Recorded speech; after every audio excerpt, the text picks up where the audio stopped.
Bonjour à tous. Merci de nous avoir rejoints.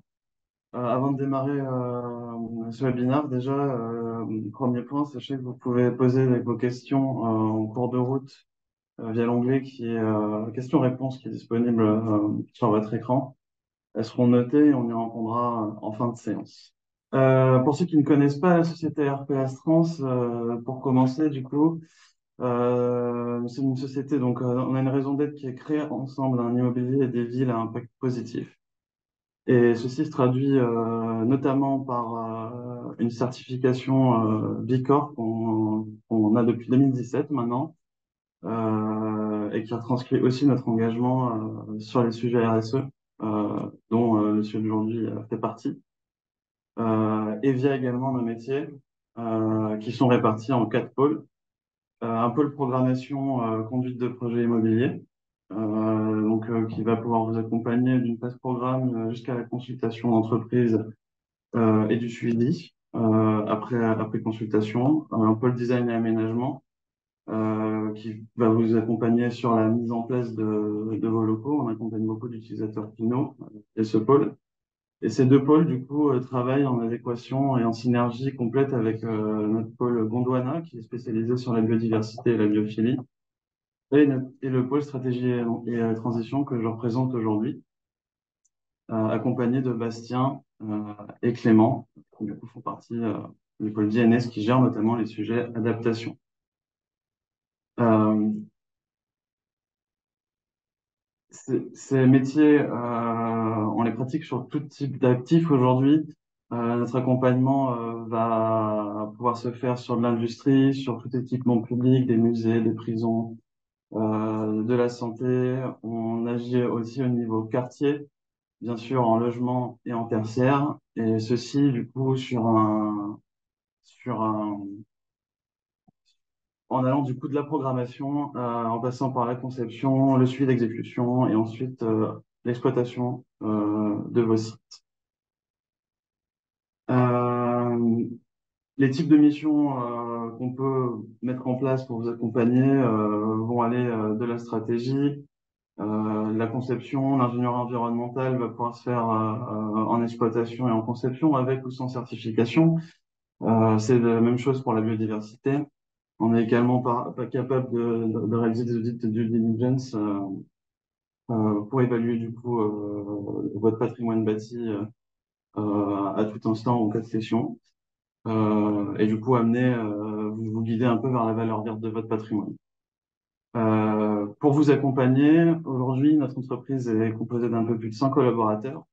Notre spécificité, c'est aussi une grande pluralité de profils, puisque du coup, nous avons des architectes, des ingénieurs, des écologues et des urbanistes. Et depuis un an maintenant, on dispose également d'un ancrage territorial avec l'agence de Lyon. Nos clients sont divers et variés. On va travailler avec des foncières, des promoteurs, constructeurs, des property managers, des grands utilisateurs finaux comme Renault, France, SNCF, et bien sûr des maîtrises d'ouvrage publics. Pour lancer du coup le sujet, je tenais à rappeler via deux thèmes que sont une publication ADEME et aussi un sujet que nous avions déjà abordé en 2019. ARPS Trans était à l'origine du coup d'un colloque mis en place autour du sujet plus 4 degrés 2050. Est-ce que c'est 2050, 2100? Où nous avions déjà traité les thématiques confort d'été, inondation, sécheresse, tout ce qui est risque assurantiel, et ce avec des acteurs variés comme la ville de Paris, le CDE, euh, Philippe Pelletier et également Jean Jouzel, climatologue, du coup, qui du coup est plutôt pas mal vu en ce moment, puisque pour rappel, ce webinaire a également lieu en même temps que le COP28. Et pour terminer, si ça vous intéresse avant de lancer le webinaire, sachez que ARPS Trans a également co-rédigé en octobre 2022 euh, un état des lieux du coup sur le changement climatique avec les solutions pour les bâtiments de 2050 et 2100 et qui est téléchargeable gratuitement via la librairie ADEME. Je vais laisser la parole à Clément et Bastien pour la suite du séminaire. Merci à vous. Merci Adrien, bonjour à tous. Je vais prendre la parole pour quelques éléments de contexte assez rapides avant de rentrer dans le fond du sujet. Dans les éléments qu'on a pu voir cette année, alors en effet, il y a la COP28 qui commence aujourd'hui, donc hasard du calendrier, on est en plein dedans. On avait également cette année un rapport de la mission d'information et d'évaluation du Conseil de Paris sur Paris à 50 degrés, donc anticiper les climats de demain dans la capitale et en particulier les pics de chaleur pour s'assurer qu'on ait une ville qui soit vivable. On a également le gouvernement qui a lancé ses travaux pour le prochain plan national d'adaptation au changement climatique avec des scénarios cette fois qui vont jusqu'à 4 degrés de réchauffement, qui est une hypothèse qui a été validée par ailleurs par le Conseil économique, social et environnemental le mois dernier. Sur les phénomènes physiques actuels, on a vu un mois d'octobre qui est le mois d'octobre le plus chaud jamais enregistré en France, avec notamment des records de température un petit peu partout, que ce soit voilà, plus dans le sud, comme même à 31 degrés à Strasbourg pour un mois d'octobre. On a également les précipitations du Pas-de-Calais qui ont eu lieu en novembre. Vous n'avez pas pu les rater, je pense, avec 6000 habitations touchées, on a eu 160 commerces, 130 entreprises et bien sûr tout un bassin économique, un bassin de vie qui a été impacté à travers 205 communes reconnues catastrophes naturelles, plus des écoles fermées, etc. Des phénomènes importants. Du, euh, Du côté des phénomènes, des phénomènes climatiques, juste un petit rappel du coup, ces phénomènes physiques ici qu'on observe, ils sont liés directement au réchauffement climatique. Le réchauffement climatique qui s'observe sur ce graphique ici à travers la courbe noire, qui est les observations de température. Ce qu'on voit, c'est qu'aujourd'hui, on a une augmentation de température de un peu plus de 1 degré à l'échelle mondiale par rapport à 1850. Et ce qu'on peut observer également, c'est que cette courbe d'augmentation des températures est directement liée à l'augmentation des gaz à effet de serre de cause humaine, qui est la courbe rouge. Donc, émission de gaz à effet de serre de cause humaine égale augmentation des températures égale augmentation des phénomènes physiques. C'est ce qu'on voit aussi à travers ce petit graphique avec différents phénomènes physiques, température, sécheresse, précipitation, etc. Aujourd'hui, donc à l'échelle mondiale, on est à 1,1 degré. Ce qu'il faut savoir, c'est que le Haut Conseil pour le climat a sorti en septembre de mémoire son rapport 2023 sur le climat 2022 et que le Haut Conseil pour le climat considère l'année 2022 comme une année déjà à plus de degrés pour la France. Donc on a déjà une augmentation significative des températures, des sécheresses, etc., qui ne va faire que continuer avec l'augmentation des températures mondiales. Donc il faut d'abord travailler sur la réduction de nos émissions pour réduire l'effet de changement climatique et donc les phénomènes physiques qui vont avec. Ce qu'il faut avoir en tête également, c'est que ces phénomènes physiques, ils vont pas avoir le même effet en fonction de notre endroit sur Terre. En particulier, l'augmentation des températures va avoir plus d'impact sur l'hémisphère nord et l'Arctique, tandis que les précipitations seront aussi inégales à travers la planète. Pour terminer, un petit point réglementaire avec la taxonomie européenne, qui a, vous le savez sûrement, 6 grands objectifs. Donc, c'est l'Union européenne qui a déclaré ces objectifs. L'adaptation au changement climatique en est un, aux côtés de l'atténuation du changement climatique, qui est souvent le premier sujet qu'on va regarder. Mais l'adaptation est bien ici, avec des critères de contribution substantiels qui visent la cartographie des risques, donc l'analyse des risques climatiques et la vulnérabilité d'un bâtiment sur sa durée de vie, et également l'intégration de solutions d'adaptation privilégiant les solutions fondées sur la nature. On a également par ailleurs des DNSH, donc des critères ne pas nuire, dans le cas où on viserait d'autres objectifs que l'adaptation, qui sont également liés à la cartographie des risques et au plan d'adaptation, mais avec un niveau d'ambition encore moins. Et pour finir, on souhaitait le mentionner, même si on ne va pas s'étendre dessus aujourd'hui, mais tous ces sujets d'adaptation ont déjà été pris en compte dans les certifications environnementales depuis quelques années. Là encore, avec des analyses de risque, des plans d'adaptation, mais également des objectifs de moyens, de résultats plus spécifiques, comme la simulation de confort thermique en scénario 2050. Donc, anticiper les climats de demain qu'on soit un bâtiment aujourd'hui. Ça, on retrouve ça à travers de nombreuses certifications. On ne les a pas toutes citées, mais elles sont là. Voilà pour les petits éléments de contexte et je vais laisser la main à Bastien maintenant pour aller plus en détail sur les risques climatiques. Merci beaucoup. Bonjour à tous. Merci de vous être rendus disponibles pour ce webinaire sur le sujet de l'adaptation au changement climatique, qui est un sujet qui, comme l'a rappelé Clément, fait l'actualité, un sujet qu'il va falloir de plus en plus prendre en compte à la fois en conception et en exploitation des bâtiments. Alors, en propos liminaire, avant de rentrer un petit peu dans le détail des risques climatiques et des façons de s'y adapter, je voudrais préciser deux petites choses. La première, c'est que dans cette présentation, on va se concentrer essentiellement sur les risques les plus prégnants en Europe de l'Ouest et en France spécifiquement. Alors, ce qu'on va dire s'adapte et s'applique aussi à d'autres endroits sur le globe, mais on va aussi se centrer sur des données qui sont valables essentiellement pour l'Europe de l'Ouest et la France. Voilà.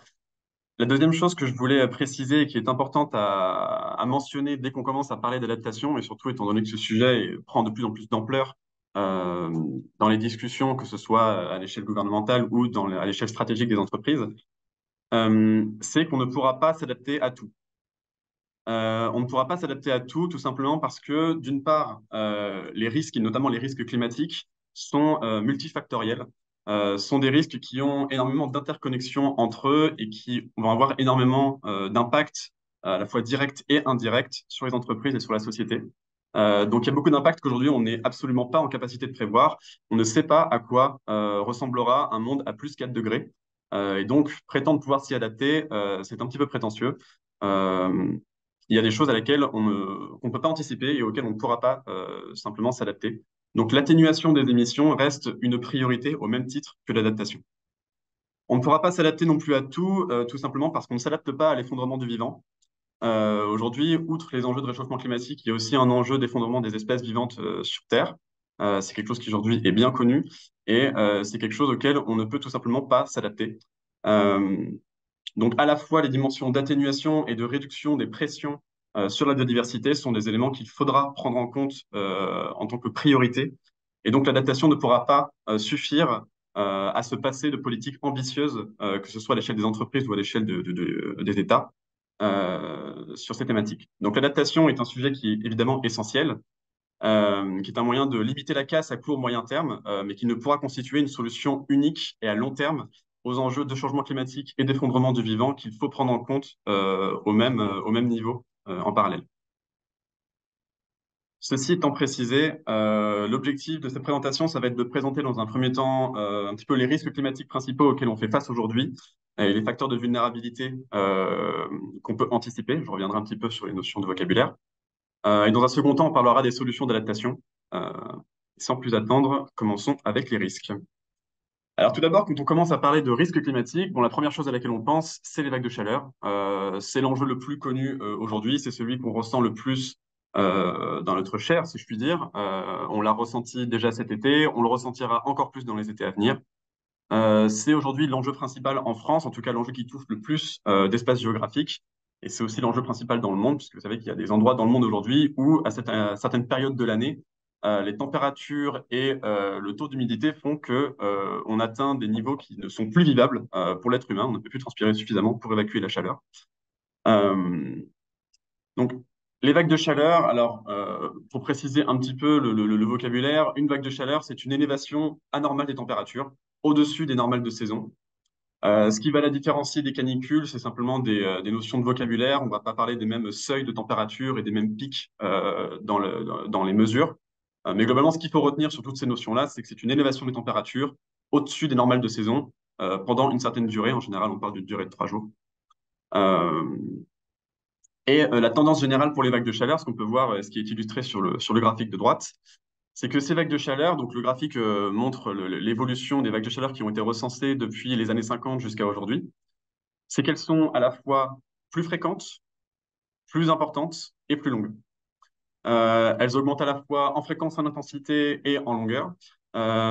C'est très visible, on le ressent même aujourd'hui. C'est pas seulement une donnée théorique météorologique. Euh, et les risques associés aux vagues de chaleur, aujourd'hui, on les connaît bien. La canicule de 2003, ça a été 15 000 morts rien qu'en France. Donc les risques sanitaires, aujourd'hui, ils sont bien connus. Malheureusement, la canicule de 2003, c'est en voie de devenir la norme. Donc, c'est quelque chose à laquelle il va falloir s'adapter, à la fois dans la structure des bâtiments et dans les usages, comme on va pouvoir y revenir un petit peu après. Les risques associés aux vagues de chaleur, mais aussi aux autres risques climatiques, et ça, ce sera une donnée constante pour tous les risques qu'on va étudier, c'est qu'ils sont non seulement directs pour les bâtiments, mais qu'ils sont aussi indirects. Et par indirect, il faut bien penser la résilience, non seulement dans le périmètre du bâtiment lui-même, mais aussi dans le périmètre des réseaux dans lesquels il s'inscrit. Un bâtiment n'existe jamais indépendamment de tout ce qui l'entoure. Un bâtiment est toujours inscrit dans des réseaux de transport, des réseaux de communication, dans une ville qui a ses structures urbaines, dans un pays, dans une société. Et donc, la résilience d'un bâtiment ne peut pas se penser uniquement à son échelle propre, et elle doit se penser comme participant à la résilience générale. Sinon, on se trompe de combat et on risque de mettre en place des solutions qu'on appelle de maladaptation. Typiquement, la plus connue, c'est la climatisation. Aujourd'hui, surconsommer énergétiquement pour climatiser son bâtiment parce qu'on a trop chaud, c'est pas un facteur de risque précis pour le bâtiment à l'instant T. En revanche, c'est un facteur de risque pour la société, puisqu'on va augmenter le niveau de pression sur les réseaux électriques, qu'on va émettre plus de gaz à effet de serre, et donc qu'on va aggraver le problème. C'est pour ça qu'il faut toujours penser la résilience, non seulement à l'échelle du bâtiment, évidemment, mais aussi dans une échelle plus générale, pour que le bâtiment soit non seulement résilient pour ses usagers, mais participe aussi de la résilience générale. Donc c'est assez important à prendre en compte. Les risques, ils sont aussi évidemment pour les humains, mais aussi pour les espèces végétales et animales. Euh, et ça, c'est non seulement un enjeu de biodiversité, mais c'est aussi un enjeu de résilience pour le bâtiment, puisque des espaces extérieurs qui meurent dès qu'on a une augmentation des températures au-delà des normales de saison, ce sont des espaces qui ne jouent plus leur rôle de rafraîchissement naturel, et ce sont des espaces qui jouent beaucoup moins leur rôle d'absorption des eaux pluviales. Il n'est pas rare qu'à des périodes de sécheresse succèdent des pluies torrentielles ou des inondations. Et si les espaces verts qui sont censés absorber et jouer un rôle d'éponge pour les eaux pluviales ne jouent plus leur rôle, on est beaucoup plus à risque sur d'autres aléas potentiels, type les pluies torrentielles, les inondations, dont on va parler juste après. Alors, qu'est-ce qu'un bâtiment vulnérable aux vagues de chaleur? Aujourd'hui, le phénomène d'îlot de chaleur urbain est assez bien connu. Le graphique de droite, bon, je vous ai mis ce graphique parce que je le trouve assez représentatif de l'effet d'îlot de chaleur sur un phénomène, sur un exemple un petit peu extrême qui est la ville de Paris. Donc, on peut avoir des températures supérieures de 3, 4, 5, 6 degrés dans le centre urbain par rapport à la périphérie. Ça étant lié notamment aux activités humaines, au fait que les sols sont imperméabilisés, c'est-à-dire qu'ils absorbent la chaleur, au fait qu'on a une densité urbaine qui reflète les rayons du soleil, qui se retrouvent piégés et qui ne peuvent pas s'évacuer, donc la chaleur s'accumule, aux voitures, à la climatisation, puisque vous savez que quand on souffle froid d'un côté, on souffle chaud de l'autre. Donc la climatisation participe à augmenter la température en ville. Tous ces effets créent ce qu'on appelle donc l'effet d'îlot de chaleur urbain. Et forcément, on ne vit pas pareil une vague de chaleur dans un milieu hyper urbanisé et dans un milieu périphérique, rural, dans lequel on a accès à des espaces extérieurs. Donc un bâtiment situé dans une zone très dense sera forcément plus vulnérable aux vagues de chaleur qu'un bâtiment situé en périphérie. La deuxième chose dont on aura l'occasion de reparler un petit peu après, c'est la performance thermique. Assez logiquement, aujourd'hui, le confort d'été est devenu un sujet essentiel. Il est même devenu réglementaire avec la RE 2020. L'imperméabilisation des sols, j'en parlais à l'instant, et également la présence d'espaces refuges. Aujourd'hui, c'est une notion qui est assez peu prise en compte dans les bâtiments. On commence un petit peu à le voir, notamment dans des bâtiments qui sont voués à accueillir des populations vulnérables, des foyers, des maisons de retraite, etc., dans lesquels la présence d'un espace refuge commence à être envisagée comme quelque chose d'essentiel à l'avenir, c'est-à-dire un espace qui va être un espace de rafraîchissement collectif, notamment en cas de vague de chaleur, pour éviter que les gens soient bloqués dans leur logement. En 2003, on a vu des gens qui mouraient tout seuls chez eux parce qu'ils n'avaient simplement aucun accès à des espaces de rafraîchissement, des espaces extérieurs ou intérieurs qui permettraient de faire baisser les températures. Donc ça, c'est des choses qu'il faut essayer de prendre en compte. Et l'espace refuge, conçu en tant que tel ou adapté, dans des bâtiments, typiquement une maison de retraite, on peut très bien avoir un réfectoire qui sert d'espace refuge s'il a été pensé pour ça. Voilà, c'est des choses qu'il faut anticiper dès la conception. Le deuxième risque, quand on parle de questions climatiques, qui vient en tête assez naturellement, c'est le deuxième risque qui est le plus prégnant en France, c'est la question des inondations. Clément le rappelait en introduction, c'est des choses qu'on voit tous les ans, que ce soit dans le sud, cette année ça a été aussi dans le nord. Les inondations, elles ont différentes causes. Ça peut être lié à des crues, ça peut être lié à des fortes précipitations, au débordement de nappes phréatiques, ça peut être lié à la submersion marine pour les villes qui sont situées en bord de mer. Toutes ces causes pouvant agir les unes sur les autres. Euh, les risques liés aux inondations, bon, on les connaît bien, hein, globalement. Les risques physiques liés à la mise en danger des usagers. Forcément, les inondations sont un risque pour la sécurité. C'est aussi un risque qui aujourd'hui est assez bien quantifié du point de vue économique. La dégradation des infrastructures, la dégradation des équipements, des réseaux, le fait d'avoir des bâtiments qui deviennent inexploitables et qui nécessitent d'avoir des travaux pour être rendus exploitables à nouveau, ça c'est des choses qui sont aujourd'hui assez bien quantifiées, notamment par les assureurs et les réassureurs. Et les risques, comme je le disais, pour les vagues de chaleur, ils sont aussi indirects, puisque une inondation qui fragilise les réseaux de transport, les réseaux de communication, est une inondation qui fragilise aussi les bâtiments qui dépendent de ces réseaux. Le dernier risque qu'on peut associer aux inondations, c'est également le risque de suraléa. Alors, on en reparlera aussi pour les tempêtes. Les inondations sont un type d'aléa qui peut aussi causer d'autres aléas, comme des glissements de terrain ou des incendies. Un aléa pouvant en causer un autre pour des raisons X ou Y. Et donc, ce sont des choses aussi à prendre en compte quand on cherche à s'adapter à un risque. En fait, on cherche vraiment à s'adapter à toutes les conséquences potentielles de ce risque et donc à d'autres sous-risques qu'il faut considérer. Un bâtiment vulnérable aux inondations, c'est un bâtiment qui est situé sur une zone très imperméabilisée. Globalement, l'imperméabilisation est le premier facteur de vulnérabilité face aux inondations, puisque toute l'eau qui n'est pas absorbée devra nécessairement être gérée par les réseaux de gestion des eaux pluviales, qui sont en général pas conçus pour gérer des pluies torrentielles ou des crues. Quand on parle de gestion des eaux pluviales, on parle évidemment des réseaux à l'échelle des villes, mais on peut aussi penser aux réseaux à l'échelle des bâtiments.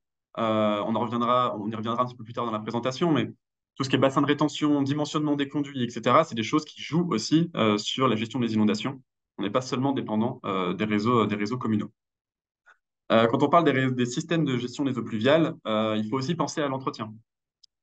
Aujourd'hui, il y a énormément d'endroits pour lesquels les réseaux de gestion des eaux pluviales ne fonctionnent pas au maximum de leur capacité parce qu'ils sont bouchés, parce qu'ils sont encombrés par des débris, des feuilles, des déchets, etc., qui peuvent empêcher la bonne évacuation des eaux. C'est des sujets qui peuvent paraître des sujets un petit peu triviaux, des sujets d'exploitation, mais c'est un vrai facteur de vulnérabilité d'avoir des réseaux de gestion des eaux pluviales qui ne fonctionnent pas comme ils devraient, puisque en cas de pluie torrentielle, c'est ça qui peut créer les inondations. Dernière chose à évoquer aussi sur les facteurs de vulnérabilité, c'est la question des usages. Un bâtiment qui a des usages sensibles, qu'on appelle sensibles, ou des équipements essentiels à son fonctionnement en rez-de-chaussée ou en sous-sol, si ce bâtiment est exposé à un risque d'inondation, c'est un bâtiment qui prend le risque de mettre en péril des fonctions qui sont essentielles à son bon fonctionnement. Or, le principe même de la résilience, c'est de voir des bâtiments qui conservent, ou les systèmes de manière générale, hein, qui conservent leurs fonctions essentielles en état de marche malgré la crise. Un bâtiment qui a une chaufferie, des locaux informatiques, des locaux électriques qui sont en sous-sol, s'il est exposé au risque d'inondation, évidemment s'il n'est pas exposé, pas de problème, mais un bâtiment qui y est exposé, ça veut dire qu'il prend le risque de ne plus pouvoir chauffer, de ne plus pouvoir faire travailler ses usagers, de ne plus pouvoir distribuer l'électricité dans les étages, etc.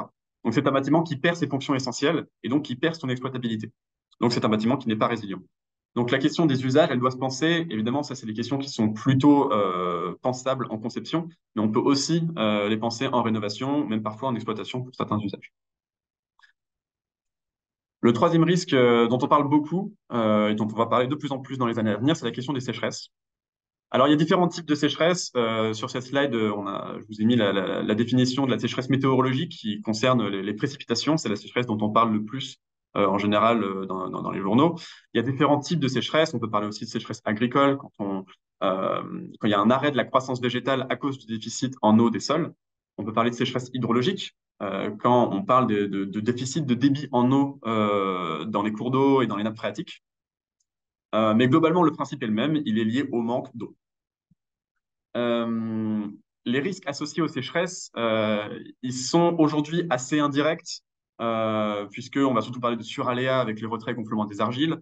Donc, je rappelle que les retraits et gonflements des argiles, c'est ces mouvements de retrait et de gonflement des sols argileux en fonction de leur absorption d'eau. C'est-à-dire qu'un sol qui est gonflé d'eau va augmenter en volume et en période de sécheresse, il va se rétracter, ce qui peut fragiliser les fondations, fragiliser les structures des bâtiments. Donc c'est un phénomène qui est directement lié aux sécheresses. Euh, mais il peut être aussi indirect à cause des restrictions qui peuvent avoir lieu sur les usages de l'eau. Aujourd'hui, ces restrictions commencent à avoir lieu de manière assez significative, notamment dans le sud de la France. On l'a déjà vu cet été. Mais si aujourd'hui ces débats se concentrent surtout autour d'interdiction d'arroser son jardin ou de laver sa voiture, euh, il n'est pas dit que dans les années à venir, ces restrictions ne puissent pas se porter sur d'autres usages, et donc que les collectivités doivent arbitrer sur les usages qu'on considère comme essentiels ou pas. Et donc ça pourra avoir des impacts potentiellement sur les usagers, sur les bâtiments, selon les usages de ces bâtiments.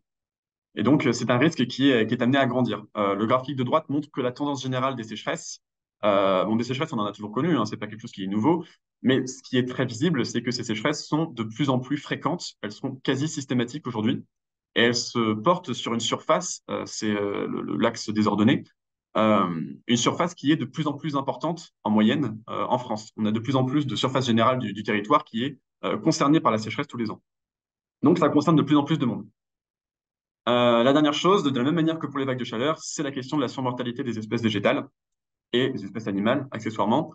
Ces espèces, si elles ne meurent pas de la chaleur, elles peuvent mourir du manque d'eau. Et on se retrouve avec les mêmes risques indirects liés au fait que les sols absorbent moins l'eau, liés au fait qu'on n'a plus d'espace de rafraîchissement extérieur. Et donc la question de l'entretien et du maintien en vie, littéralement, de ces espaces de biodiversité est une question qui va être essentielle pour traiter des questions de sécheresse et de vagues de chaleur. Donc, c'est pas du tout un sujet qui est périphérique, c'est un sujet qui concerne directement le confort et la santé des usagers.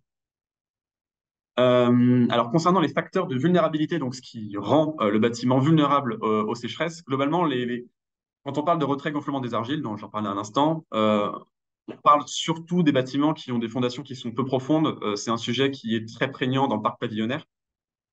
En général, les bâtiments qui ont des fondations beaucoup plus profondes sont un peu moins concernés.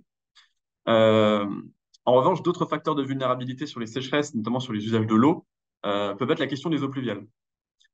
Aujourd'hui, la question des eaux pluviales, c'est un sujet qui est traité parfois un petit peu par-dessus la jambe. Avec le temps, ça va devenir un sujet de plus en plus essentiel, tout simplement parce que stocker des eaux pluviales, ça permet de prévoir la sécheresse. Quand on est en période de sécheresse et qu'on ne peut plus arroser les espaces verts pour des raisons X ou Y, simplement parce qu'on nous a coupé l'eau ou simplement parce qu'on n'a pas le droit réglementairement à cause des restrictions, là forcément, on n'est plus en capacité d'entretenir ces espaces.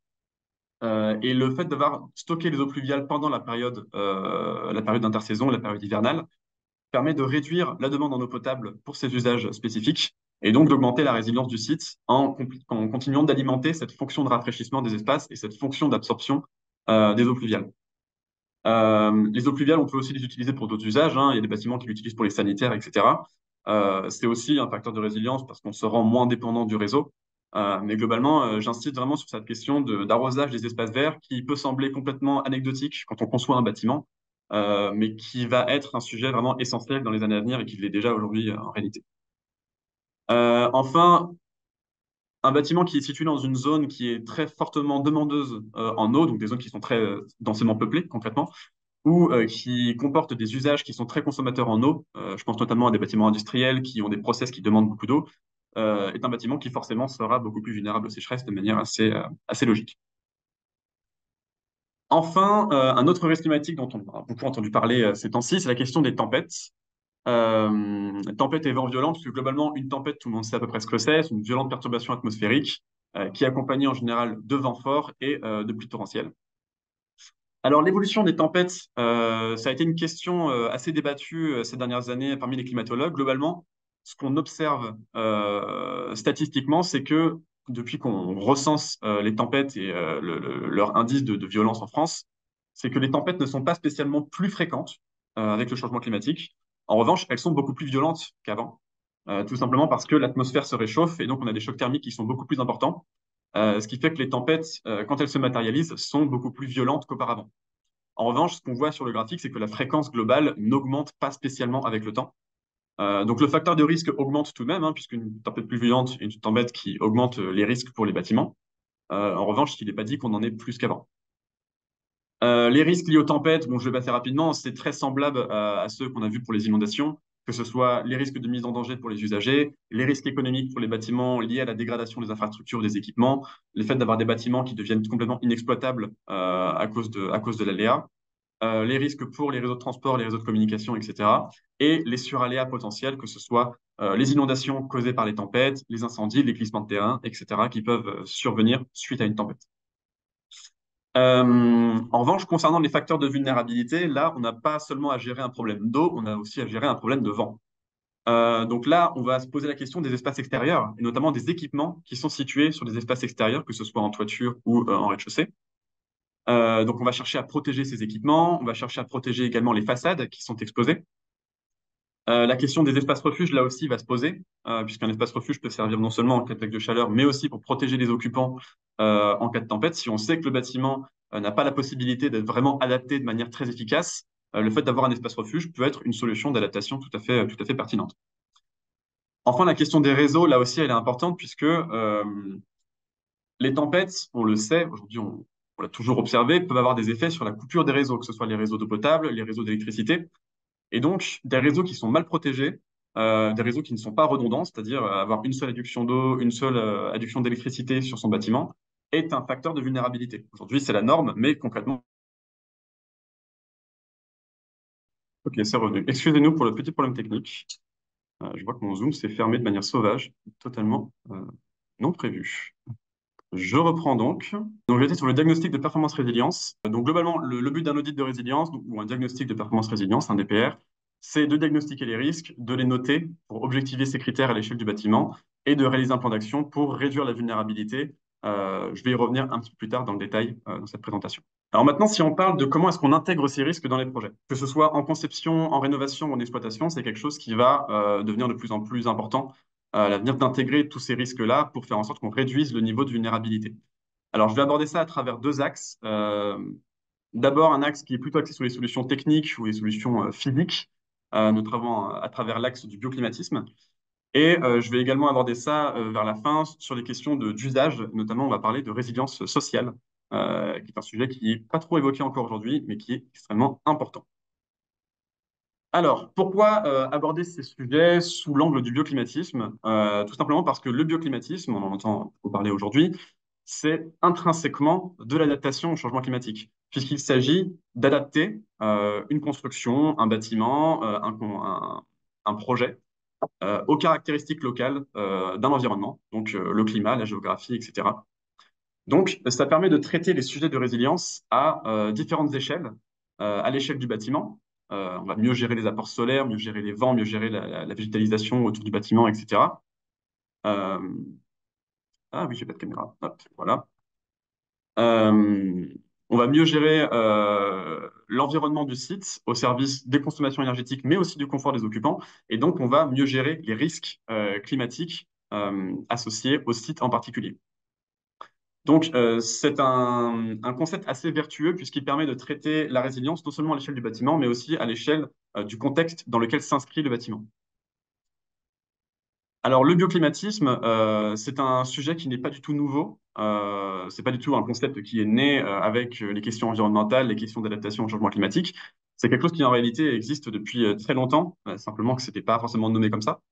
Mais en fait, les constructions humaines ont toujours, ou en tout cas très longtemps, reflété les particularités de leur environnement, en s'y adaptant avec les matériaux, le choix des formes, le choix des couleurs qui jouent sur l'albédo, etc. En fait, il y a autant de bâtiments bioclimatiques, de types de bâtiments bioclimatiques, que de particularités locales, que d'emplacements géographiques. Donc voilà, je vous ai mis quelques exemples, que ce soit les maisons bretonnes avec des grands murs en pierre et des toits en ardoise, ou des villages ou des villes entières construites en terre crue en Afrique du Nord. Même en France, hein, on a beaucoup de constructions en terre crue qui sont encore debout. Et on avait même des systèmes qui permettaient, il y a des centaines et des milliers d'années, de gérer les vents et d'avoir de la ventilation naturelle.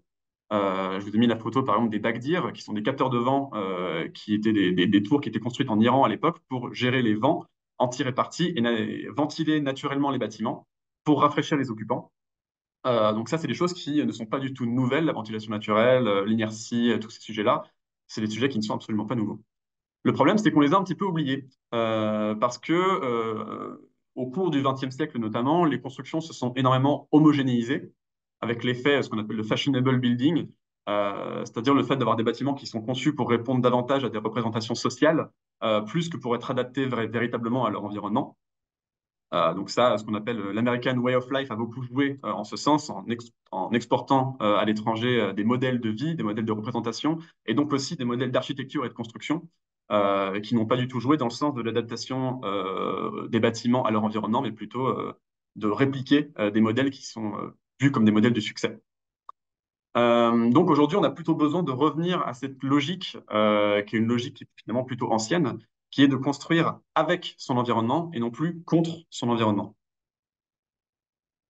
Alors, quand on parle de bioclimatisme, la première chose qui est vraiment la base du concept, c'est la question des apports solaires.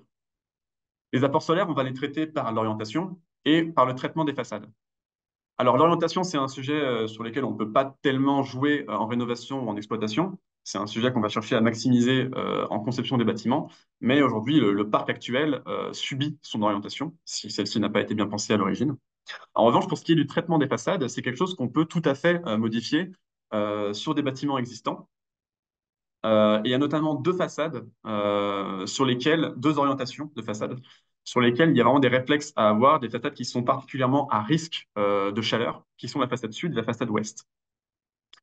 Alors, ça s'explique assez logiquement, hein. Ce qu'on voit sur le graphique du bas, c'est qu'en été, le soleil a une courbe qui est très rectiligne par rapport au bâtiment. C'est-à-dire qu'à midi, le soleil va être quasiment perpendiculaire par rapport au sol, tandis qu'en hiver, le soleil est beaucoup plus bas sur l'horizon. Et donc, la gestion des apports solaires ne va pas du tout se faire de la même manière. Euh, donc, la façade sud, c'est la façade qui est forcément la plus exposée. Et donc, sur cette façade, on va privilégier des protections qui sont extérieures et horizontales. J'insiste sur ces deux mots, extérieur et horizontal, ça peut être des balcons, ça peut être des auvents, ça peut être des débords de toiture, etc. Tout simplement parce que, comme le montre le petit graphique en bas à droite, c'est ce qui permet de se protéger du soleil en été, quand le soleil est très haut sur l'horizon, et donc d'éviter d'avoir des apports solaires quand on n'en veut pas, de se protéger un petit peu du soleil, mais pas trop en intersaison, quand on veut capter un petit peu d'apport solaire, mais qu'on ne veut pas surchauffer dans les bâtiments, et de capter un maximum d'apport solaire et de lumière naturelle en hiver quand on en a besoin et quand on veut éviter de chauffer trop son bâtiment. La façade ouest, c'est un sujet un petit peu plus compliqué parce qu'elle est plus difficile à protéger, tout simplement parce que, de la même manière, hein, en été, la façade ouest, elle va subir un soleil qui est très plombant à certains moments de la journée, à 14, 15, 16 heures, et un soleil qui est beaucoup plus rasant en fin de journée quand le soleil est plus bas sur l'horizon. Donc, une forme unique ne permet pas d'optimiser complètement les usages comme on pourrait l'avoir sur la façade sud avec un débord horizontal. Donc sur les façades ouest, on va plutôt préférer des protections extérieures toujours, mais cette fois verticales, un peu comme ce que vous voyez sur la... Si on n'a pas la possibilité de gérer les protections solaires, on peut aussi penser au facteur solaire des vitrages, c'est-à-dire la part d'énergie solaire que le vitrage laisse passer à l'intérieur du logement. C'est aussi un moyen d'ajuster les apports thermiques dans les bâtiments, avec un juste milieu à trouver, puisque forcément, si vous réduisez le facteur solaire d'une vitre, vous limitez aussi la lumière naturelle qui rentre.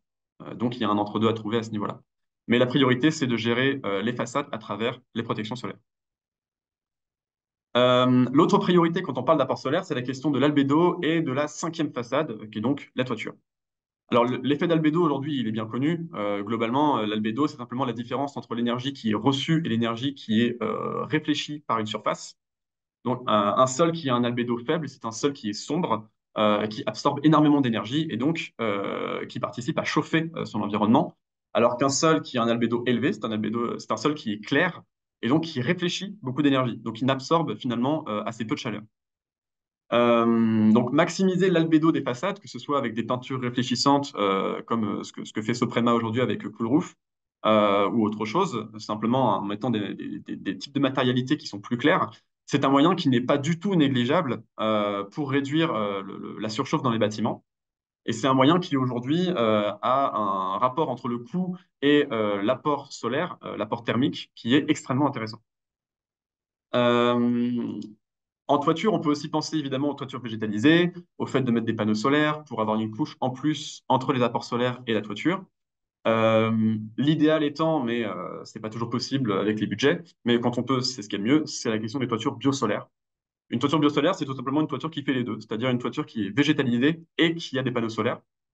Alors, c'est particulièrement intéressant, notamment parce que les panneaux solaires ont un fonctionnement qui est optimal autour de 25 degrés de température de surface. Au-delà de 25 degrés, les panneaux solaires vont baisser en rendement, de l'ordre de 0,5 degrés par degré supplémentaire. Et donc, plus les panneaux solaires montent en température et plus le rendement va être mauvais. Donc, ce qui est intéressant avec le fait d'avoir une toiture biosolaire, c'est que la végétation qui est située en dessous du panneau solaire va rafraîchir naturellement le panneau par en dessous, et donc finalement limiter les risques de surchauffe et augmenter le rendement du panneau. Donc c'est un cercle qui est plutôt vertueux. Donc le traitement des façades, la question de l'albédo, c'est des choses qu'il faut absolument traiter et qui sont à la fois abordables en conception, en rénovation ou en exploitation de manière tout à fait logique. Une fois qu'on a traité les apports solaires, il faut qu'on traite absolument la question, j'en parlais un petit peu précédemment, la question de la végétalisation. Alors la végétalisation, elle a beaucoup d'usages différents, beaucoup d'intérêts plus ou moins connus. Le premier étant de créer de l'ombrage, de manière assez logique. Mais là où l'ombrage peut être intéressant, c'est aussi quand il est réfléchi de manière bioclimatique pour les bâtiments. Par exemple, avoir un arbre à feuilles caduques qui protège les façades ouest ou les façades sud, ça permet de se protéger du soleil en été. Quand l'arbre à feuilles caduques, c'est un arbre qui a ses feuilles en été et qui les perd en hiver. Et donc, c'est un arbre qui permet de protéger les façades des apports solaires en été et qui laisse passer la lumière et donc la chaleur associée en hiver. Donc ça, c'est une solution qui est toute simple, qui paraît encore une fois assez basique, mais qui a un vrai impact, en tout cas sur les bâtiments qui sont bas ou en tout cas sur les niveaux bas des bâtiments qui sont plus hauts. La végétalisation, elle peut aussi permettre de se protéger contre le vent, notamment sur les façades qu'on veut essayer de protéger de la fraîcheur, par exemple les façades nord. Là, on va plutôt préférer des espèces à feuilles permanentes. Et elle permet aussi de créer des espaces de rafraîchissement, donc non seulement à travers l'ombrage, mais aussi à travers le phénomène d'évapotranspiration. L'évapotranspiration, c'est tout simplement le fait que l'arbre va capter l'eau par ses racines et va l'évacuer en transpirant, exactement comme les humains. On se rafraîchit de la même manière. C'est-à-dire qu'en évacuant l'eau à la surface des feuilles, l'eau va s'évaporer et donc rafraîchir l'air, rafraîchir la température de l'arbre, mais aussi rafraîchir l'air autour de l'arbre. Et donc, c'est pour ça qu'on dit parfois qu'un arbre équivalent à un climatiseur. C'est tout simplement à cause de ce phénomène d'évapotranspiration qui rafraîchit naturellement les espaces. Ce phénomène, il est très visible dès qu'on regarde un petit peu à la caméra thermique, dès qu'on fait des mesures de température. Voilà, que ce soit les mesures sur des espaces enherbés, des espaces ombragés, par rapport à des espaces qui sont avec un albédo plus faible ou plus exposé au soleil. Et c'est quelque chose qui est très visible aussi quand on regarde à la caméra thermique. Typiquement ici, la thermographie d'une toiture végétale par rapport à une rue qui est imperméabilisée. On voit très bien les différences de température et c'est très visuel et on le ressent de manière très importante quand on est sur cette toiture. L'importance de la végétalisation, elle est aussi, j'en parlais tout à l'heure, sur la question des inondations. Voilà, là, je vous ai mis l'exemple de la ville de Jinhua, qui est une ville en Chine qu'on appelle une ville éponge qui a conçu en tout cas tout son parc intérieur avec une végétalisation qui est faite pour absorber les eaux pluviales, euh, qui a un gros potentiel d'absorption, et donc qui a réduit mécaniquement les zones inondables sur les berges, sur les rives adjacentes. Donc voilà, vous avez la photo pendant les fortes pluies et quand l'eau se retire. Et donc l'espace est conçu pour garder ses fonctions. Donc c'est un espace qui est volontairement inondable. Donc le principe, c'est un principe qu'on va essayer d'appliquer à tous les bâtiments. C'est un principe qui est applicable à l'échelle d'une ville évidemment, mais aussi à l'échelle de projets, de bâtiments, avec des aménagements comme les jardins de pluie, les noues paysagères, etc., qui peuvent être mobilisés. Ensuite, une fois qu'on a traité la question de la végétalisation, il faut qu'on parle des modes constructifs. Les modes constructifs aujourd'hui, c'est la façon principale dont on va gérer les apports solaires, dont on va gérer la question de la chaleur, du froid, du rafraîchissement, notamment en été. Et donc, il y a deux notions principales qu'il faut avoir en tête, sans entrer trop dans le détail technique. Quand on conçoit un bâtiment, quand on essaie d'évaluer la performance d'un bâtiment en exploitation, c'est la question de l'inertie et la question du déphasage. L'inertie, il faut vraiment voir ça comme le potentiel de stockage de chaleur d'un matériau. Un bâtiment qui a une bonne inertie, c'est un bâtiment qui ne va pas subir trop rapidement les changements de température extérieure. Le but, ça va être de stocker la fraîcheur en été dans les murs ou dans les dalles, en tout cas dans les matériaux lourds, pour redistribuer cette chaleur, cette fraîcheur pendant la journée. En hiver, c'est le phénomène exactement inverse, c'est-à-dire que les murs qui ont une bonne inertie vont stocker la chaleur pendant la journée pour la redistribuer le soir et la nuit, et donc avoir une régulation automatique et naturelle de la chaleur des bâtiments. Alors, c'est pas suffisant, évidemment, hein, il faut le complémenter avec de l'isolation, avec des bons systèmes techniques, etc. Mais le fait de maximiser l'inertie sur un bâtiment permet d'augmenter significativement le confort thermique de ce bâtiment. Alors, dès qu'on parle d'inertie, la question qui vient très vite, c'est oui, mais c'est très bien. Moi, j'ai mon bâtiment qui est tout en béton, il a une super inertie, donc je suis hyper bon du point de vue de la résilience. Par contre, j'atteins pas mes objectifs carbone. Et en effet, le béton a une très bonne inertie, mais c'est un matériau qui est extrêmement émissif du point de vue des gaz à effet de serre. C'est pourquoi il y a des solutions qui sont intermédiaires. Déjà, il y a des matériaux qu'on appelle géosourcés, qui sont des matériaux lourds, donc qui ont une très bonne inertie, comme la terre crue, la pierre, etc., qu'on peut mobiliser sur les projets. Et il y a aussi des modes constructifs qui sont mixtes, typiquement les structures avec un noyau et des premiers étages en béton et une ossature en bois. On va chercher à maximiser l'inertie là où on peut et maximiser la baisse des émissions de gaz à effet de serre là où on peut pour avoir des systèmes qui sont mixtes et qui peuvent tirer un petit peu le meilleur des deux mondes. Il y a aussi des solutions hybrides qui existent avec des dalles bois-béton, des planchers mixtes, etc., qui sont un mélange de béton et de matériaux biosourcés comme le bois. Là aussi, on pourra un peu plus rentrer dans le détail. Le déphasage, c'est un petit peu différent de l'inertie. Il faut voir ça vraiment comme la capacité d'un matériau à décaler le pic de chaleur entre le pic de chaleur extérieur et le pic de chaleur intérieur. Ça va être plutôt apporté par les isolants, pas tellement par les murs eux-mêmes.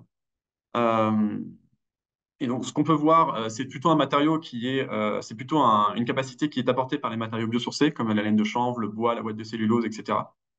Donc typiquement, ce qu'on voit sur le graphique à droite, c'est que entre la laine de verre et la laine de chanvre, le pic de température est décalé de plus 3 heures, c'est-à-dire qu'on va décaler le pic à un moment où on va pouvoir évacuer la chaleur beaucoup plus facilement, notamment la nuit, quand les températures sont plus basses.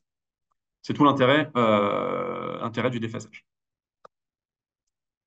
Je vois que le temps passe, donc je vais passer rapidement.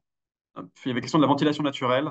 Alors, la ventilation naturelle, c'est une question qui peut être étudiée de manière très précise, avec des systèmes qui sont très élaborés. On peut faire reposer toute la ventilation d'un bâtiment autour de ça. On peut aussi l'intégrer de manière très simple dans les bâtiments, euh, simplement en favorisant les espaces traversants, en travaillant sur la taille des ouvrants, sur la profondeur des pièces, etc. C'est quelque chose qui est assez facilement intégrable dans les projets, sans aller forcément dans des études très poussées. Là-dessus, il y aurait de quoi faire un webinaire complet dessus. Mais c'est une solution qu'il faut absolument chercher à pousser, à la fois en conception, mais aussi en exploitation, parce que parfois on a des bâtiments qui ont un bon potentiel, qui sont bien orientés par rapport au vent, mais dont les dispositions d'espace n'est pas forcément propice à faire de la ventilation traversante, etc. Et donc, c'est des choses sur lesquelles on peut travailler, sur lesquelles il y a des optimisations qui sont possibles. Je passe là-dessus rapidement, on pourra y revenir plus tard si vous le souhaitez. Une fois qu'on a parlé de bioclimatisme, il est important aussi, donc outre ces questions un petit peu techniques, un petit peu physiques pour adapter les bâtiments, de parler du rôle social de la résilience, et notamment de la question de la cohésion sociale. Alors, pour illustrer ça, il y a un exemple qui est assez révélateur, qui est assez connu dans les sciences sociales, qui est la question de la grande vague de chaleur de Chicago en 1995.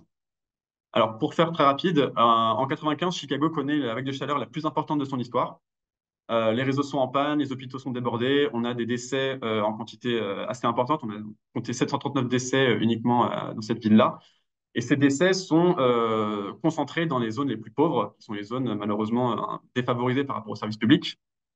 Euh, et toutefois, ce qu'on a pu observer, en tout cas ce qu'un sociologue a pu observer, nous, Eric Tenenberg, c'est que certains quartiers pauvres de la ville s'en sont beaucoup mieux sortis que les autres, malgré le fait qu'ils avaient des facteurs de risque qui étaient complètement similaires. Et donc, il a fait une étude très poussée sur le sujet. Il a fait une thèse qui fait des centaines de pages qui montre que si ces quartiers s'en sont mieux sortis, si le taux de mortalité a été beaucoup plus faible, c'était en grande partie parce que ces quartiers-là en question avaient des structures sociales qui encourageaient beaucoup plus la vie sociale et la vie locale, l'entraide, que dans d'autres quartiers où on pouvait avoir un peu plus de méfiance, où les gens se connaissaient moins, où il y avait moins d'activité, moins de cohésion sociale, tout simplement. Et donc, c'est un exemple qui est assez significatif pour montrer que les liens sociaux sont un facteur de résilience qui est très important. Ça peut sembler trivial, mais le fait de savoir, quand on habite dans un bâtiment, qu'il y a une vieille dame seule qui habite sous les combles en pleine canicule, alors on limite le taux de mortalité simplement en sachant ça et potentiellement en alertant que ce soit les habitants, le bailleur, les métiers de proximité comme les gardiens, etc. Euh, donc tout ça, ça peut permettre de désamorcer des situations qui sont potentiellement dramatiques et réduire significativement la vulnérabilité des bâtiments. Alors, certes, vous allez me dire, moi je suis promoteur, je suis pas conseiller matrimonial, c'est pas à moi de créer les liens entre les gens, ce qui est vrai, sauf que on sait très bien aujourd'hui que les structures urbaines et les programmes immobiliers influent sur les relations humaines, influent sur les relations que les gens ont entre eux, sur les échanges. Et donc c'est pour ça que il faut commencer à penser des formes urbaines et des usages qui sont favorables au lien social. Aujourd'hui, ce n'est pas seulement une question de RSE, c'est aussi une question de résilience. Euh, le fait d'avoir des jardins partagés, le fait d'avoir une forme par exemple, la forme de l'îlot solidaire qui aujourd'hui commence à se répandre beaucoup dans les quartiers, c'est une forme qui permet de favoriser la cohésion sociale et qui est un vecteur de résilience. Penser des espaces extérieurs qui soient accueillants, non seulement pour le confort des usagers, mais aussi qui soient aussi des lieux d'échange, c'est un facteur de résilience parce que ça va créer une cohésion sociale. Alors évidemment, on ne va forcer personne à être ami avec ses voisins, c'est pas l'idée. Simplement, l'idée, c'est de créer un cadre qui soit favorable aux échanges sociaux et qui permette de favoriser cet effet de cohésion sociale. La question des métiers de proximité est aussi importante. Aujourd'hui, c'est quelque chose sur lequel on peut s'appuyer. Il n'y a pas seulement la conception des bâtiments.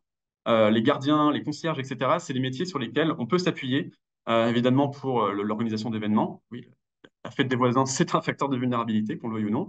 Euh, mais ils ont aussi un rôle à jouer dans la diffusion de la culture du risque, dans l'identification des personnes à risque potentiellement sur les projets. Il y a plein de déclinaisons de métiers de proximité qui peuvent être intégrés dans ces démarches de résilience, dans cette diffusion de la culture du risque, dans cette dimension de cohésion sociale. Et c'est un facteur qu'il ne faut pas du tout oublier sur les projets. De la même manière, la question de l'information et de la formation des occupants sur les risques, c'est quelque chose de très important. À partir du moment où un bailleur sait que son bâtiment est exposé à un risque, la question de la prévention devient importante.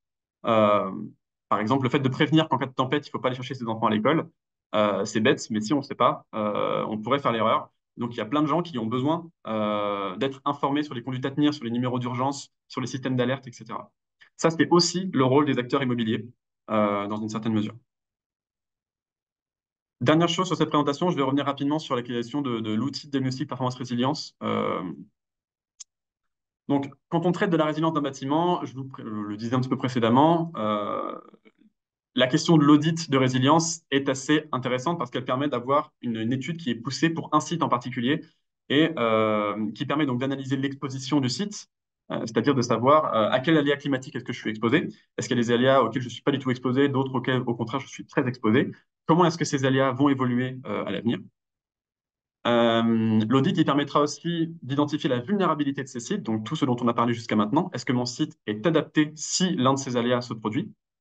Et l'audit va permettre aussi de proposer un plan d'adaptation qui permet de limiter cette vulnérabilité. Donc voilà, ça se présente un peu de cette manière-là. On va avoir des slides spécifiques sur chaque risque, en détaillant pour le site en particulier pourquoi est-ce qu'on est exposé, pourquoi est-ce qu'on n'est pas exposé, avec un système de notation qui permet de détailler un petit peu pour chaque aléa quel est mon niveau d'exposition. On va étudier aussi la vulnérabilité, où là, pour chaque thématique, donc on a parlé de beaucoup de choses précédemment, donc, pour toutes ces thématiques-là, comment est-ce que je sais si mon bâtiment augmente, si ses caractéristiques augmentent la vulnérabilité globale de mon site ou si elles les réduisent. Euh, et enfin, on va avoir une note générale du bâtiment. L'intérêt d'avoir une note, c'est que ça permet non seulement d'avoir quelque chose de visuel, de communicable aux parties prenantes, mais ça permet aussi de comparer les bâtiments entre eux. Cette comparabilité, elle était importante pour nous. Donc cette note de résilience, c'est tout simplement la note d'exposition et la note de vulnérabilité qui sont agencées. Et donc cette étude, elle va porter sur différents scénarios de réchauffement selon les scénarios qu'on veut considérer, des scénarios pessimistes, optimistes, les deux. Voilà. Le plan de mesure adaptative, j'en parlais tout à l'heure. Globalement, l'idée, c'est de proposer des mesures qui soient propres au site qu'on étudie, qui soient à la fois des mesures assez faciles à mettre en place et des mesures qui sont peut-être un peu plus stratégiques, qui demandent plus de travaux, plus d'investissements financiers, etc.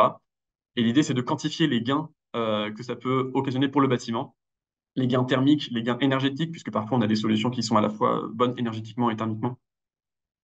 Voilà. Voilà pour cette partie-là. Pour les prochains webinaires et adaptations sur le sujet de l'adaptation et de la résilience, ce sera l'occasion pour nous d'expliciter un petit peu les différentes offres, un petit peu plus précisément d'Arpas Trans sur ces sujets d'adaptation. Là, on a parlé des diagnostics de performance de résilience, qui sont des audits, mais on a aussi des offres sur le sujet de stratégie d'entreprise, sur le sujet de la résilience, évidemment à l'échelle des bâtiments, en conception, en exploitation, sur les usages. On a aussi un Gondwana, qui est un cabinet spécialisé sur les sujets de biodiversité, qui peut accompagner nos clients sur les solutions qui sont fondées sur la nature, qui sont, on l'a vu, éminemment liées avec l'adaptation au changement climatique. Donc, on parlera de retour d'expérience, d'études de résilience à l'échelle des territoires, à l'échelle des entreprises, des parcs immobiliers, et on parlera aussi des solutions basées sur la nature. Est-ce qu'il y a des questions particulières? Je vous invite à utiliser le module de chat ou de questions-réponses qui nous permet d'avoir accès à vos questions. Pour information, du coup, alors, je sais qu'on va pas nous voir, faut activer la caméra, mais on va publier, du coup, le webinaire est enregistré, donc il sera publié. Si vous souhaitez y avoir accès, vous aurez le lien à assez court terme. Alors, bonjour, avez-vous la possibilité de faire des VPR sur des sites hors France? Alors oui, tout à fait. Aujourd'hui, on ne se base pas uniquement sur des données françaises. On se base en partie sur des données qui sont climatiques propres à la France. Mais les sources qu'on utilise, qui sont les sources non seulement de Météo France, mais aussi des sources du GIEC, des sources européennes, euh, permettent d'avoir des simulations climatiques précises pour des régions géographiques, et donc d'estimer l'exposition d'un site assez facilement pour des zones qui sont situées hors de France, que ce soit en Europe ou ailleurs. Et pour la question de la vulnérabilité, on va traiter les sujets évidemment propres aux thématiques qui sont identifiées dans l'étude d'exposition. Donc évidemment, on ne va pas forcément rencontrer exactement les mêmes thématiques ou les mêmes priorités qu'en France, mais c'est tout à fait des choses qu'on peut faire. La logique est exactement la même, c'est-à-dire d'identifier les risques et de voir comment est-ce qu'on peut y répondre de la manière la plus pertinente qui soit pour le site qu'on étudie. Est-ce qu'on a des éléments sur la consommation d'eau des toitures végétalisées, notamment dans l'option biosolaire? Euh, alors, sur ces éléments-là, ça va dépendre de l'épaisseur de substrat que vous réussissez à mettre en toiture. Parce que de l'épaisseur de substrat va dépendre la hauteur de la végétalisation, les types de végétalisation que vous allez pouvoir mettre sur les toitures végétalisées. Selon l'épaisseur de substrat, on va pouvoir mettre des végétalisations qui sont plus ou moins hautes, qui sont plus ou moins consommatrices d'eau. Alors, sur certains projets, on va privilégier des végétations qui n'ont pas besoin d'être beaucoup arrosées. Si c'est un espace qui n'a pas forcément besoin d'avoir un potentiel de rafraîchissement de l'air, typiquement une toiture qui n'est pas accessible, on ne va pas avoir besoin d'avoir de l'eau, des espèces qui demandent beaucoup d'eau parce qu'on n'aura pas besoin d'avoir un potentiel de rafraîchissement très important. Euh, donc sur ces toitures-là, on pourrait avoir des espèces qui n'ont quasiment pas besoin d'eau à l'année. En revanche, si c'est un espace de toiture qui est accessible et donc avec des espèces dont on a besoin qu'elles participent à un rafraîchissement de l'air ambiant, de faire un espace refuge, un espace accessible par les occupants, alors dans ce cas-là, on va avoir une consommation d'eau qui pourrait être un petit peu plus importante, puisqu'on va devoir entretenir ces espaces. Euh, donc là, il n'y a pas de règle universelle, ça se fait à l'étude selon les modes végétales qu'on étudie. Là, vous parlez d'adaptation en vous basant sur les scénarios du GIEC, dont les trajectoires permettent de se projeter à partir de 2050 et jusqu'en 2100, mais quid de notre adaptation entre maintenant et d'ici 20 ans, qui nous concerne d'ores et déjà maintenant? Alors oui, dans les études qu'on réalise, notamment les diagnostics de performance résilience ou les études qu'on réalise pour les entreprises à l'échelle stratégique, on va considérer les risques à un certain horizon de temps avec des scénarios climatiques, mais on va aussi considérer la baseline d'aujourd'hui, qui est à quel risque est-ce que vous êtes exposé aujourd'hui. On a déjà un niveau de réchauffement qui est en moyenne de 1,1 degré aujourd'hui à l'échelle mondiale. Donc, on a déjà des risques qui sont augmentés par rapport à l'échelle pré-industrielle. Et donc, on a déjà des risques qui sont à prendre en compte, des risques climatiques aujourd'hui sur les bâtiments. Et ça, c'est quelque chose qu'on prend en compte. Donc, dans les études, en général, on a la baseline actuelle et on a des études, on a comment dire, une déclinaison pour un scénario à horizon 2050, 2070, 2100, selon le besoin, selon ce qu'on trouve pertinent pour le bâtiment. Mais donc, il y a bien les deux. Il y a les scénarios aujourd'hui, les scénarios à court terme et les scénarios à long terme, plus ou moins pessimistes, qu'on étudie dans cette étude. Dans le DPR, y a-t-il des recommandations sur les matériaux et systèmes constructifs? Absolument. Alors, si c'est un bâtiment qui est en exploitation, en fait, tout va dépendre du cadre dans lequel ce diagnostic est réalisé. Si c'est un diagnostic qui est réalisé, par exemple, pré-rénovation, là, ça va être très intéressant d'avoir des recommandations qui sont spécifiques pour les matériaux, travailler sur l'inertie, sur le déphasage, tout ce dont j'avais parlé pendant la présentation, sur les systèmes constructifs qu'on pourra mettre en place, etc. Donc ça, c'est des choses que nous, on fait par ailleurs chez ARPA France, puisqu'on a des équipes d'ingénieurs spécialisés dans l'énergie, dans la thermique, qui nous aident là-dedans. Après, si on fait un diagnostic sur un bâtiment qui est en exploitation et qui n'a pas spécialement pour vocation d'être rénové à court terme, on va plutôt se concentrer sur des recommandations qui sont adaptées à ce que le bailleur peut mettre en place effectivement. Puisque si on lui dit de changer son mode constructif, globalement, il va nous dire oui, mais globalement, c'est pas très pertinent pour moi. Donc, tout va dépendre du cadrage qu'on va réaliser avec le client en amont. En tenant compte de tout ce que vous avez dit, pensez-vous sincèrement que Paris Centre sera habitable en 2045? C'est assez difficile de répondre à ça. Concrètement, tout va dépendre de la façon dont les espaces extérieurs réussissent à être aménagés. Et tout va dépendre de la façon dont, du rythme de rénovation des bâtiments.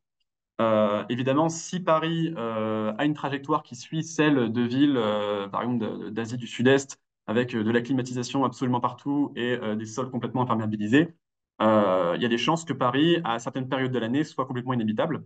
C'est un peu les conclusions du rapport qui avait été piloté par Alexandre Florentin, de la mairie de Paris, sur Paris à 50 degrés.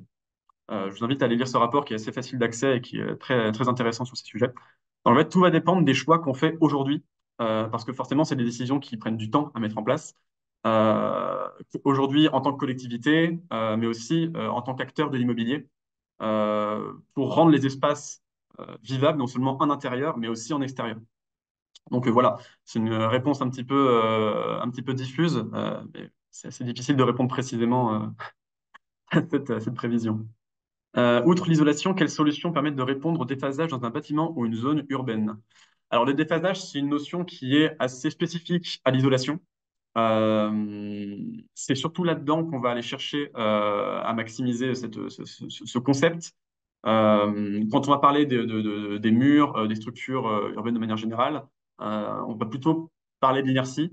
Le déphasage, c'est vraiment une caractéristique qui est propre à l'isolation. Donc, ça n'a pas trop de sens de parler de déphasage pour autre chose que l'isomatériau. Voilà, je vois qu'on a déjà pas mal dépassé. De toute façon, s'il y a d'autres questions, n'hésitez pas à les poser. On y répondra par mail. Donc, vous avez une adresse qui va être écrite dans le chat, à laquelle vous pouvez nous écrire pour poser des questions, réagir ou nous contacter si les solutions qu'on propose vous intéressent. Euh, donc voilà, n'hésitez surtout pas, pour toute raison, à contacter cette adresse mail. On vous répondra avec grand plaisir. Merci à tous. Merci à tous d'avoir participé à ce webinaire et je vous dis à bientôt pour un prochain webinaire, j'espère, sur ces sujets. Bonne journée.